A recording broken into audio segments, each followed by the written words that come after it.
Thanks for tuning into The Scoop. I hope we can continue to serve as an important source of information and entertainment during these unprecedented times. I want to take a minute to thank our sponsor, Bitstamp, before we get started with the episode. They're the original global cryptocurrency exchange.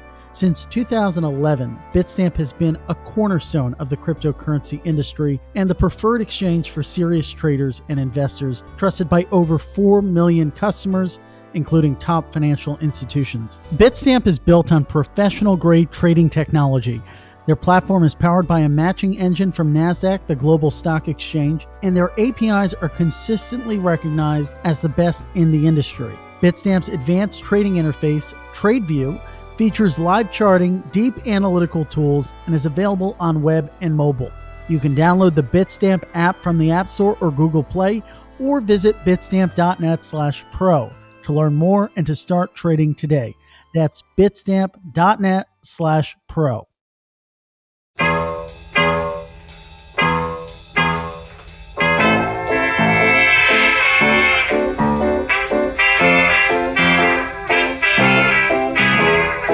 Ladies and gentlemen, thank you so much for tuning into what is a very special episode of The Scoop. We are thrilled to have one of Long Island's proudest sons, a man who really needs no introduction, Anthony Scaramucci, the Mooch, the founder of Fund of Funds, Skybridge Capital. Anthony, I think you did this on purpose or in anticipation for coming on the show, but you dropped a really big investor letter on Monday that said the fund was moving some cash into some of the biggest funds in the investing world: Ray Dalio's Bridgewater Associates, Howard Marks's Oaktree Capital. Dan Loeb, third point. Dan Loeb, third point as well. So we're going to talk about that. It's interesting to me, Anthony, because... Are we going to talk about this porn star mustache too, though? We will. We're going to get into that. I've inspired many people to grow similar mustaches. Mike Novogratz, Ryan Todd as well. I saw Novo's stash the other day, but he's got a lot of hair dye in that stash, man, because I know he's bald like a cue ball, but when it comes in, it's gray. Yeah. So I don't get the whole... He's dying. I mean, hey, listen, when you get to a certain age, that's what you got to do. I'm upset that my colorist won't see me. I mean, come on, who's kidding who? I got enough Botox so you could water ski over my forehead. Look at it; it's like a sheet of glass. Okay, so I still got a couple months to go on the Botox, but the hair dye, man, I'm getting worried. You're fine on the Botox. The hair's not that bad. You look great, and we appreciate you coming on. Let's quickly talk about this switch. Right, it was after a brutal first 4 months for the firm with the flagship fund being down 24%. But you guys aren't alone, right? I mean, the first couple months of the year were brutal for so many funds. We're starting to see a turnaround, though, in April. Eureka Hedge Fund Index has funds picking up on average 3.7% in April. So before we dive into the macro picture, I want to get your thoughts on Bitcoin. I want to talk about your first interview at Goldman Sachs, all sorts of different things. But what do you think's changed in the fund landscape in April compared to the beginning of the year? Well, the Fed, I mean, just the massive liquidity that the Fed is introducing into the markets is reflating asset prices. But I think that for us, we've always been in structured credit. And so when you're layered in structured credit like we were, you can't have a pandemic, because what happens is you're hitting pause on the economy. The economy is going from full employment to 22% unemployment. That's the U6 number, just so everybody's clear.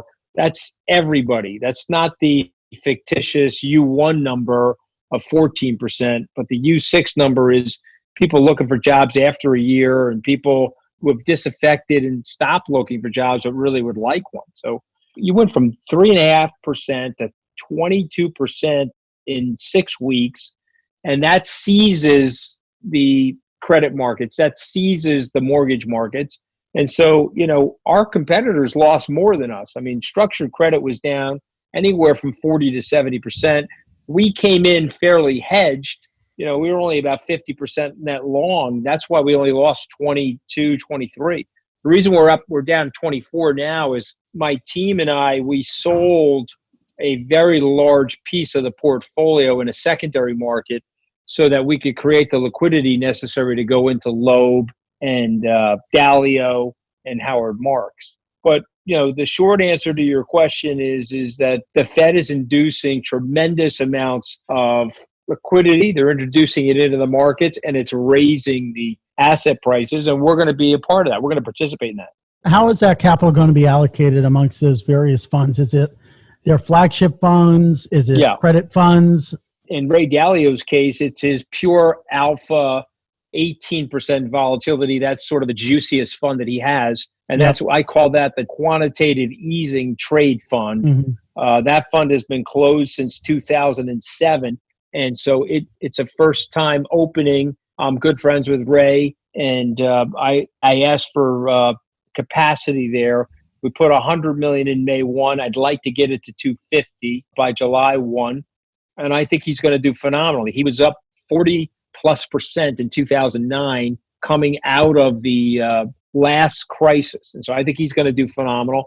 He got hit pretty hard in March, as you know. His fund was down like mine. But, I'm the poster boy for this stuff because I have a big mouth, as you guys know.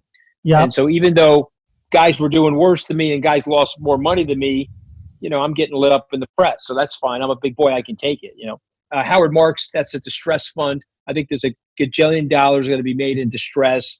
And then lastly, Dan Loeb I've been a client of Dan's for 10 years. I just want to get bigger in his fund. And I'm not done yet. I've got 2, possibly 3 more all-world Hall of Fame money managers that are going to end up in this portfolio. So we're taking advantage of the crisis. We're basically going to be adding money into funds that you couldn't get access to prior to the crisis. I think Ray Dalio would probably take issue with you getting maybe more unfavorable coverage. He often spars with the Wall Street Journal, but you're right. I mean, his fund, not in the last 6 weeks. He's enjoyed the last 6 weeks. He's enjoyed some coverage recently. They'll come for him. They'll come for you now. Everybody gets their time. Yeah, that's all right. I'm a big boy. It's my time in the barrel. I'm okay. Have you ever been tabloid? Have you ever been on the front page of the New York Post? I have that not. Shit happens to you, you actually do. Not yet, but it's happening. It's coming for Frank. Eventually happens, especially given that mustache, you're going to be in a full-blown cartoon. But when it does happen, after that, you don't care about anything. Are you allowed to curse on this podcast or no? Yep, we do that after you sometimes. Get tabloid in the New York Post, you don't give a shit about anything. So Dalio's fund was down 20% in 2020, kind of epitomizing this broader picture. Let's talk about the markets for a second. You have mentioned the Fed liquidity that has been pumped into the economy. You were on, I think it was CNBC not too long ago, talking about how much you love the $6.4 trillion of Federal Reserve liquidity being injected into the market. You said at the time that you thought that the markets hit a bottom on March 23rd. I made a similar call in our trading Slack group. Mooch, when you think about a V-shaped recovery, are you saying that the stock market's bottom on March 23rd? Or are you saying that the economy, the broader sort of economic backdrop has recovered?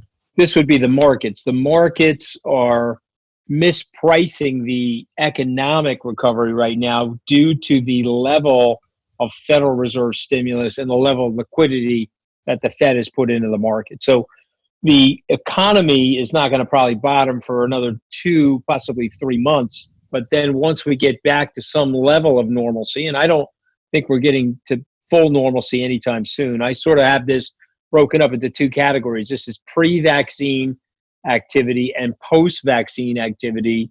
And I don't think you're going to see tremendous movement in this economy pre-vaccine. I don't see the schools opening. I've got an adult children, but I got a 6 and a 2-year-old at home. There's no way my wife's letting them go to school in September without a vaccine or some assurance that they're not going to get COVID-19, especially now that you know that COVID-19 affects the kids and is putting kids on ventilators. And obviously we've had some tragedies related to children as well. So you have a pre-vaccine, post-vaccine economy, but the Fed doesn't care about that. The Fed is injecting miles and miles of liquidity. Let's just go over the math for everybody. $4 trillion. They put $2 trillion in so far in 6 weeks. They were pacing at $331 billion a week. They slowed it down to $250 billion a week. They're now targeting $100 billion a week. This is a water wall. This is a green water wall of money that is washing over the markets. And so my point on CNBC is if you watch the VIX on March 23rd, it went from like 88 to 44 in 2.5 hours. To me, that was full-blown capitulation. And now with the Fed stuffing all this liquidity, and I don't see how you get back to that low. Maybe I'm wrong, but I mean, I've been wrong about a lot, obviously, because look what happened to me in March. But it doesn't feel that way. So your point is we're not going to retest new lows in the stock market, but there could be further economic data that comes out in the next couple months that the data's going to suck. Yeah, you're going to 25, 30% unemployment if they're willing to really clock it. They may, through Bureau and Labor Statistics, slow it down. That there are lies, there are damn lies, and then there are statistics, right? And so they can sort of shade the statistics, but the numbers are going to suck. What the market doesn't care about, though, is the short-term numbers. The market's worried about the longer-term numbers and the delta off the bottom. And so just do the math on the PPP. PPP, that $900 billion that they deployed, there's probably 35 to 40 million jobs tied to that PPP. And there's probably 16 or 17 of them that are going to immediately come off the unemployment roll once we start to normalize as a result of the PPP. Remember, the covenants there are to accept the money and have it forgiven if you hire back the same number of employees that you shut your business down with. So, and people are going to abide by that. That's going to change the differential in unemployment dramatically immediately overnight. You'll go from 25 to 30% unemployment to 11 in, I would say probably a month and a half to 2 months. Yeah, unemployment numbers are going to continue to be brutal. I think there's two things we can dive into with that said. In terms of the Fed money printing that has just been so unabated, Anthony, how long can this be sustainable? I mean, we're at 6 trillion. Do we get to 10? How much more can they inject in this economy until we start having to worry about things like inflation or deflation? And then to what degree are we going to have to worry about the fact that people's behavior might change, right? Like to your point about your wife and your children, they might not be going back to school in September. Elsewhere, people may not be comfortable going to restaurants, going on cruises, whether or not because they don't have the money to do it or because they're just afraid of contracting this virus. So I can only give you my view. And I would say this to you, that we've learned something about the United States. It having the reserve currency, it has tremendous amount of flexibility. It can move that currency around aggressively. And as you know, the Fed is creating the dough. The Treasury is dumping a bond into the Fed, which is going on the Fed's balance sheet. And then the Fed is moving the cash over to the Treasury to deploy in the stimulus. And so if you actually look at the mechanics of that, it's costless. And at a 10-year Treasury at 61 or 70 basis points, the magnitude of interest expenses related to this stuff is also de minimis. And so I'm not a modern monetary theorist by any means, but it's reminiscent to what Richard Nixon said in August of 1971 when he pulled the pin on the dollar and he took it off the gold standard. Nixon said that we're all Keynesians now. Whether we like it or not, philosophically, we're all modern monetary theorists now, because you're going to end up with $4 to $6 trillion of additional deficit spending. And so I think that you'll be surprised, however, at how little inflation that there is, because you're in a massive deflation right now. You're in a massive bubble contraction around the world. And when you lose, just in North America, when it's all said and done, you will have lost about $5.5 trillion of economic output.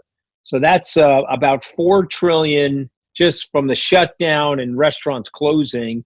And then you got another, $1.5 trillion on sort of what I call residual permanency, which is that restaurant's closed. It can't get reopened. It takes 3 years for a new restaurant to show up in that space. And so that's deflationary. That's a full-blown contraction. So them replacing it with the $12 trillion that they're working on right now is not going to move the inflation needle. And again, this is another thing. It'll always last longer than you and I think. So you asked me the question, and I would say, how long could they do it for? 10 years longer than you and I think they can. But something weird happens in market psychology. When it's over, it's over. Okay, the reason why Bitcoin is starting to pick up some life and people like Paul Tudor Jones are wading into Bitcoin is they're saying, okay, when it's over, when there is a crisis of confidence in that monetary unit, then it's over. Go back to the Weimar Republic, go back to Germany. Sure. Once they lost confidence in it, it was over. and they had to go to gold, or they were melting gold or trading in trinkets and jewelry in that economy. That paper money lost all its tangibility, all of its exchange of value. And so is the US dollar, is that going to happen immediately? I don't believe it will. There's space for those currencies now as a result of what they're doing. Well, it's funny. I always like to have the guests we bring on who aren't in the crypto space bring up the B word first, that is Bitcoin, because I don't want to come off too much like a cryptocurrency nut. But since you brought it up, and since you brought up the Paul Tudor Jones letter, we'll go there. He's concerned or anxious about a possible inflationary regime, which is what sort of drew him to revisiting Bitcoin as an investable asset. So in the letter, he talks about the unique aspect of Bitcoin. We have this halving event that took place yesterday, and the fact that Bitcoin, in his view, is pretty complete with other stores of value, including gold, and is actually better in some respects when you think about liquidity and the fact that it trades 24/7. So with that said, you're well connected. You talk to a lot of investors. Is Bitcoin, has it grown up in your view? And do you think, given the macro picture, it's something that folks should be allocating 1% to 2% of their portfolio to? So because I'm not in the field, it's hard for me to answer that question because I don't understand it as well as you do. I can answer it theoretically. I can't answer it literally because I don't have any money allocated to Bitcoin, in full disclosure. But after reading Paul's letter and analyzing the space for 2 years, doing Pompliano's podcast, talking to guys that are in the space like Novo, yes, and if you talk to guys like Ben Mesrich or you talk to the twins, what you know is that there is a opportunity technologically coming that there can be a secure point-to-point anonymous transfer of value on stuff that is money constant, meaning you're not going to be able to create more of it. And so a result of which it's going to have some level of permanency to that value. Now, you would have to answer better than me. Is it Bitcoin, Ethereum? Is it one of these other coins that has come out? Is Bitcoin going to be among the many coins that are out there? Will Bitcoin be the Yahoo to some other digital currency, Google? I don't know the answer to that. You guys know the answer to that. But as somebody that has studied the economy and somebody that has looked at currencies for a good part of my career, there is a place for digital currency in the marketplace. And it will become, in my opinion, an acceptable asset class. How quickly? You guys are experts on that, not me. But, here's what I would say. We had a big rise in gold in 2010 and 11, and there were a ton of gold bugs. It wasn't just Bill Devine on every financial news channel selling coins. There was a real gold bug going on, and people said there was going to be rampant inflation because of the quote-unquote money printing. But I'll leave everybody on this podcast with a thought that they should really consider. In 1971, Richard Nixon pulling the pin on gold was $35. Today, gold went out at $17.15 per ounce. 2 generations in 49 years. And we had to do that because we're monetizing our debt. Now, wealthy individuals do fine in that environment because they own the house or they own the building, and the building goes up in value relative to inflation and all that other stuff. But it's the middle class and the lower middle class wage earner that gets wiped out.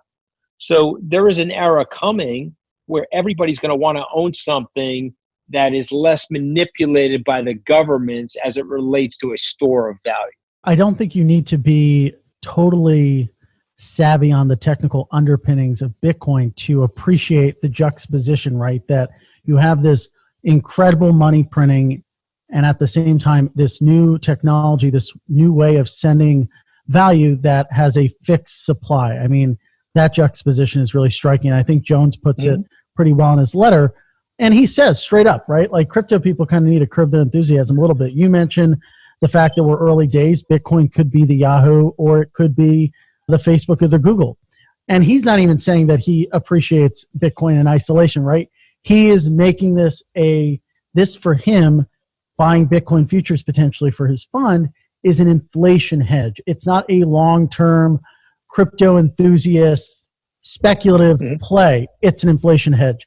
Yeah. So I think Ryan has a question to sort of follow up on that context. Yeah, no, it's just kind of a follow-up. Do you get the sense that after the Tudor letter, within the macro circles, are more people talking about it now? Is it really that simple? Just the fact that Paul Tudor Jones got in, should we consider this? Is that a thing? Well, I think it's another chink in the wall, that the wall's coming down. And I think a few more sledgehammer blows like that, the wall will come down. I think that you guys are onto something, but I just want to say this because I want you to think the way the world goes and not the way we all want it to. So let me just say a few things. Like right now, you're looking at this thing, massive inflation. This is a permanent store of value. The blockchain is going to allow us to transfer that value super secure and tight. This should really take off. But you got to remember how the world works. Okay, that's a linear thought. And what happens in the world is moving exponentially. So let me give you a few examples of what I mean. Thomas Malthus, the 1830 British economist, said, I got bad news, we're going to starve. Well, what do you mean, sir? Well, we're going to starve because we're growing the population exponentially, but we can only grow the food linearly, and we're not going to have enough food, and we're going to have too many people, and we're going to starve. And so he missed a chasm of technological growth, irrigation, genetically modified food, all of these processed foods that we're able to put in packages, and Twinkies can last forever, et cetera. And we have more people dying from obesity-related illness than we do from starvation. Secondarily, I was sitting in a classroom in 1985 at the age of 21, and my economics teacher was telling me we're going to run out of oil. There was a theory called peak oil theory. I said, okay, when are we running out of oil? Well, 2010, we're done. We're out of oil. Oh, okay, 2010, 25 years from now. Okay, great. And then that theory missed negative oil. Now we have negative oil. Yeah. That theory missed fracking and all of that technological growth and the efficiencies of engineering and automobile and space technology and everything that went on to make our use of energy more efficient and our finding of energy more abundant. And so we're sitting here right now looking at this. It's going to be different. Like we're saying, holy shit, they're going to inflate the living bejesus out of our currency, and we're going to be in the Weimar Republic.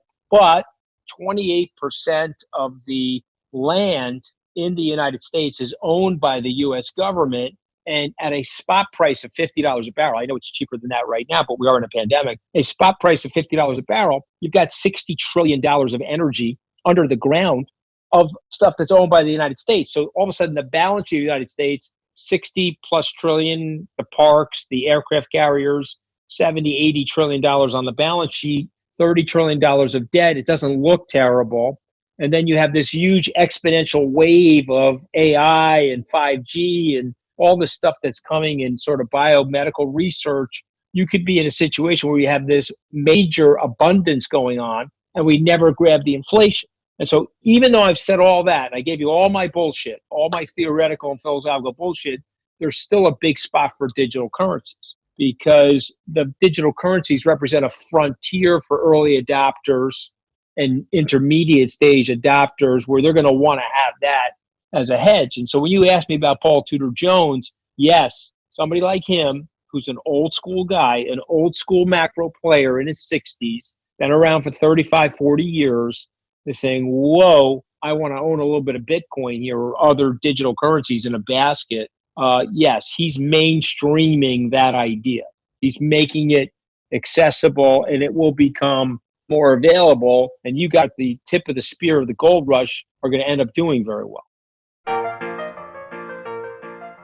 I hope you're enjoying the episode so far, but real quick, I want to give a shout out to our sponsor, Pax Gold. Pax Gold is the world's only regulated gold token, and it's the fastest and easiest way to own and trade the highest quality physical gold. One Pax Gold token represents one fine troy ounce of a 400-ounce London Good Delivery gold bar, stored in Brinks' vaults in London. When you buy Pax Gold, you own physical gold. The value of Pax Gold is always directly tied to the real-time market value of gold. Pax G is an ERC20 token on Ethereum and can easily be moved or traded anywhere in the world 24/7. With PAX-G, anyone can now own a fraction of an LBM-accredited London Good Delivery Gold Bar, and that's with zero storage fees. Trade it today on leading exchanges like Kraken, FTX, and ItBit, or earn interest on your Pax Gold holdings through Nexo or Crypto.com. Learn more or purchase Pax Gold at Paxos.com/PaxGold.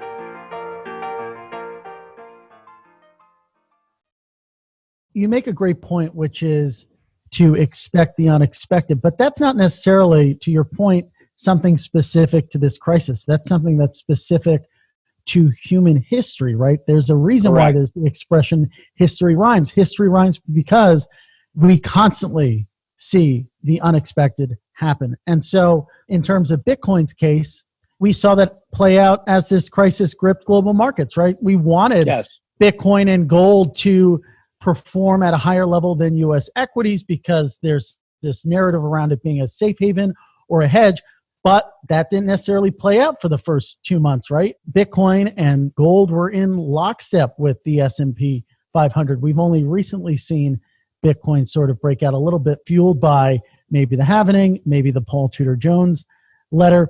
But anyway, with that context, with all that said, in terms of your fund, we had Paul Tudor Jones come in, maybe Dalio, who has had some critical things to say about Bitcoin in the past. Maybe he comes in and serves as another sort of hammer against that wall. But what does it take for Skybridge to feel comfortable allocating to a fund that might be dabbling in this market?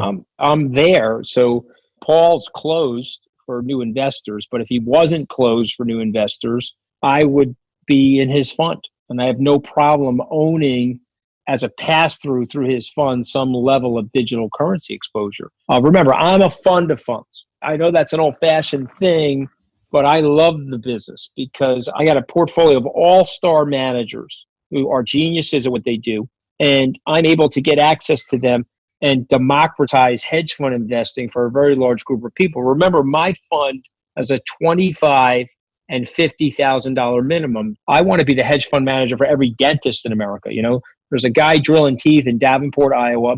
He's got $1 million in his life savings. Some of it's in stocks, some of it's in bonds. 5% of it can be in Skybridge, and we can give him this diversified portfolio, which hopefully over many years, over a market cycle, he'll do well. If I'm getting measured over the COVID-19 month of March, I suck. But if you measure me over 15 years, we've done great. And so that's why I think it's an inflection point and a big buying opportunity for people. You know, that sort of vision that you have for the firm is almost taking a page out of the way funds are operating in China, right? Like there's a notion in Asia that, you know, hedge funds should be more democratized for ordinary investors that maybe doesn't exist here. That could be really interesting to get into, but it might be a little tangential. I want to be respectful of your time. Ryan, did you have a question that you wanted to hit Anthony with? So we talked about the investor community, the macro picture. I like the reference to the Malthusian mistakes. But I'm wondering if we can look at a different direction, if you have any visibility or context on how some of the core agencies are thinking about things like Libra or stable coins or even Bitcoin. Like, what's the temperature in Washington and how has it shifted, if at all? I mean, we saw in the early draft of the CARES Act, you know, a section on how to disperse the stimulus checks by way of a digital dollar. Obviously, that got scrapped, but if you read the proposal, it talks about accounts held at the Fed. I'm just wondering if you get the sense or if you have any other visibility if this technology is starting to make inroads or acceptance, I guess, in Washington. They absolutely inimically hate it. And the reason they hate it is that some of their power is coming from their ability to manipulate the global markets and to manipulate the economy through the currencies.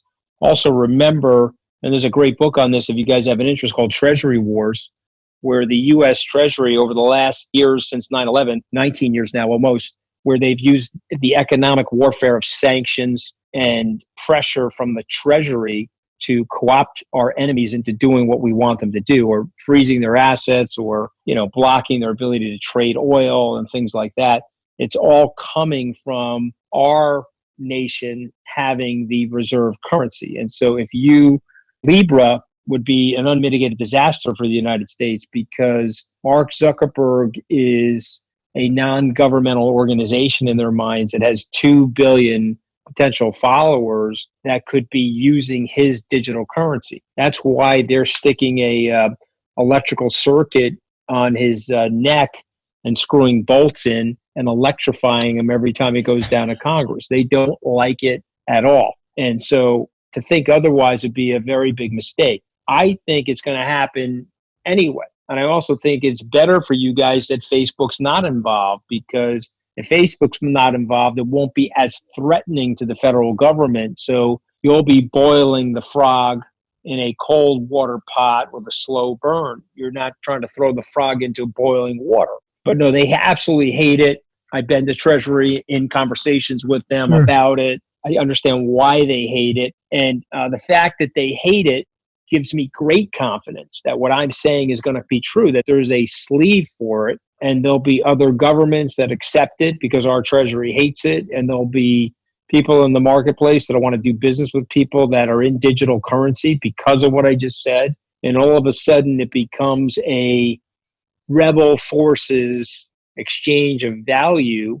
And, guys, I know I keep bringing up these historical things, but remember, Constantine was the first Roman emperor to convert to Catholicism.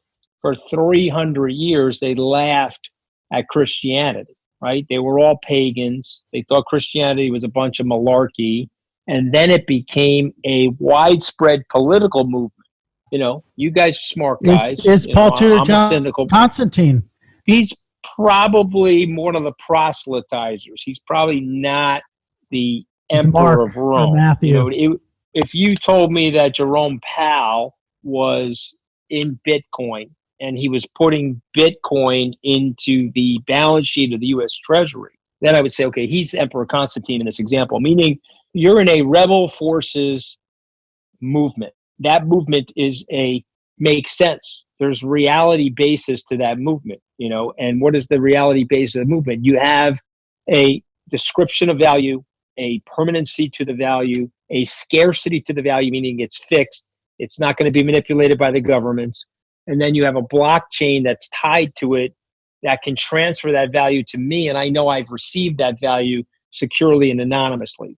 So right there, you have a lane in the commercial marketplace of life, and you're going to get market share. And whether they like it or not, you're going to be in that lane. And so trust me, they were burning Christians and they were feeding them to lions and setting them on fire and nailing them to crosses. And then all of a sudden they had to accept the forces of what was going on. Yeah.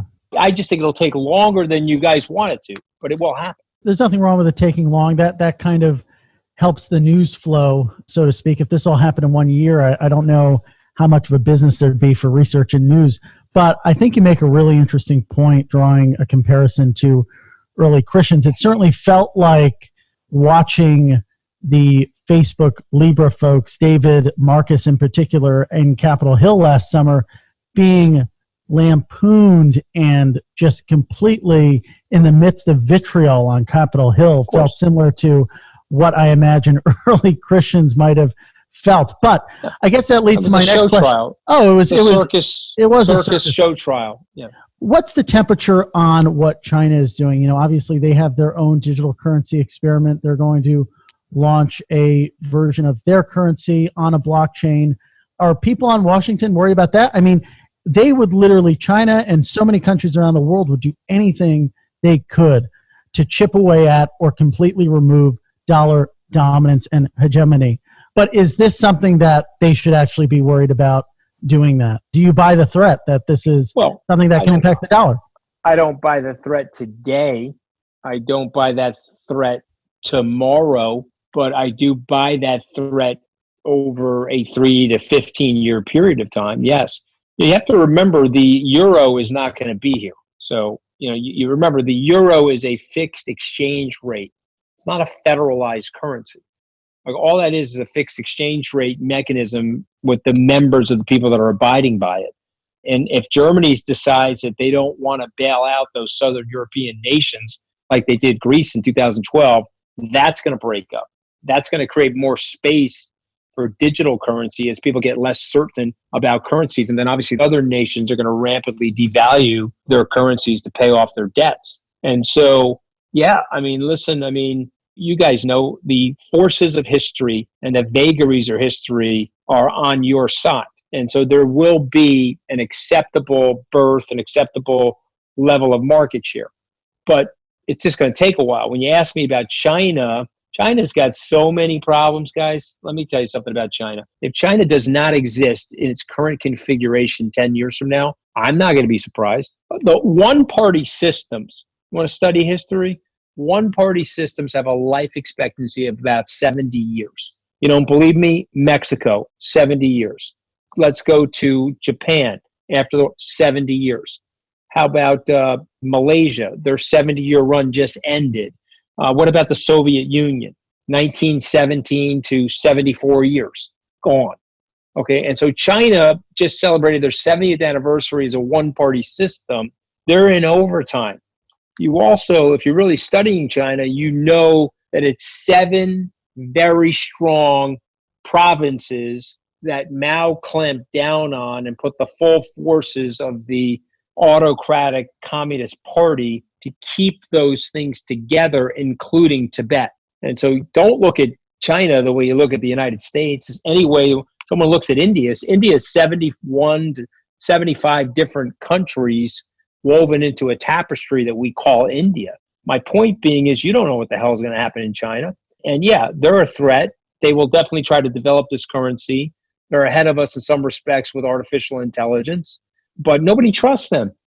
And as effed up as we Just are like as a the data. civilization, Yeah. we have enough checks. Yeah, but we're just like, obviously, I mean, Trump's got the whole thing screwed up. He's a complete jackass. But when it comes to the United States, there's enough checks and balances, and there's enough predictability in the rule of law in the United States that this will still, over the next generation, the next 25 years, still be a safe haven. I love the history, Anthony. We want to be respectful of your time, so I think we'll end on just one more question. Ray Dalio said not too long ago that this recession or this financial health crisis is panning out or will pan out worse than 08. When you hearken back on 08, do you think that this is a worse financial crisis? It's obviously very different in terms of where it originated, but is this going to be worse than 08 in your view? Well, it's already worse than 08. If you just look at the statistics and you look at the damage, it's worse than 08. But I think it's going to be better than 08 in the following respect, that this was a recession born from a work stoppage. 08 was a structural problem. We'd gone upside down on our banks and we created negative equity and we seized the global marketplace. This is more like a national disaster or an international disaster. This is like a hurricane sweeping over the world, and it forced everybody into a 9 to 12 week, 16-week work stoppage. When we leave our homes are still intact. The water infrastructure is there. The electrical grid is there. The banks are in reasonably good shape. And there's $12 trillion of governmental stimulus hitting as we re-enter the workplace. So yes, it's worse when you're measuring it on the economic dashboard, but I think that there's big upside opportunity here. And by the way, particularly in Ray's fund, the reason why I put money in that fund is that we're in QE infinity now. It's not QE1 or QE2, it's QE infinity. And if anybody understands QE infinity, it's Ray Dalio. And you like me saying QE infinity because that's where the digital space is. You know, there'll be room for digital currencies in QE infinity. Well, similarly, Ray is an excellent student of history, as you have indicated throughout this show. Really interesting parallels that you've been drawing. We could go on for probably another 2 hours talking about QE infinity, China, Bitcoin, and the like. Your colleague's going to make his bed, though? Has he been making his bed while we're doing this podcast? Or what's he's gonna get on it. We're all, you know. I mean, you really get to see the ugly side of people. I mean, this guy's got probably like. I can see you're a big. I just want to obviously wiping You're a big on reader. What's that? You're a big reader. No. I got books all over the place. They're stacked everywhere, man. What's your? Come on, I'm basically I'm like a Talmudic scholar with an Italian exoskeleton, okay? Don't underestimate how much I've read, you motherfuckers, okay? All right, well, listen, you guys have a great afternoon. Stay safe, stay healthy. Thank you very much. Good luck to you guys at what you're doing. Talk to you soon. Thanks, Thank you Anthony. very much. I wish you guys the best. Thanks. God bless Take you. care. Bye-bye. You too. And I've a hunk of Puccini. For us each night's a thriller. Chianti flowing free. I thought you owned the villa I still repeat, Puccini. Yeah. What's that old story when you first interviewed at Goldman Sachs, you wore this shiny suit or something? Heard that? I was wearing 100% poly. I didn't know any better. I thought I was fully flammable for my first job interview. I didn't know any better. When the guy told me I was the worst dressed person he'd ever met, I was You were like, what are you talking about? What are you talking about? I called my mother. She's like, what is the guy talking about? You're like fantastically dressed. What do we know? It was 100% poly. I had a poly shirt on, too. But yes, sorry, we're glad that we're Italian, that we're two singing wops. Don't get racial, Charlie. You'll find us out each evening, cruising those espresso shops. I'd like to give our sponsor Bitstamp a big thank you. The original global cryptocurrency exchange. Bitstamp is built for professional traders, yet intuitive enough for any investor. You can use Bitstamp's advanced trading interface, TradeView, to execute your strategy or instantly buy crypto in seconds when the opportunity strikes, all from your computer or mobile device. Bitstamp prides itself on delivering unmatched customer service with a human touch. Their global customer care team is available around the clock via telephone, email, and social media. When you contact them, you'll always speak to an actual person, not a bot. You can download the Bitstamp app from the App Store or Google Play, or visit bitstamp.net/pro to learn more and to start trading today. That's bitstamp.net/pro.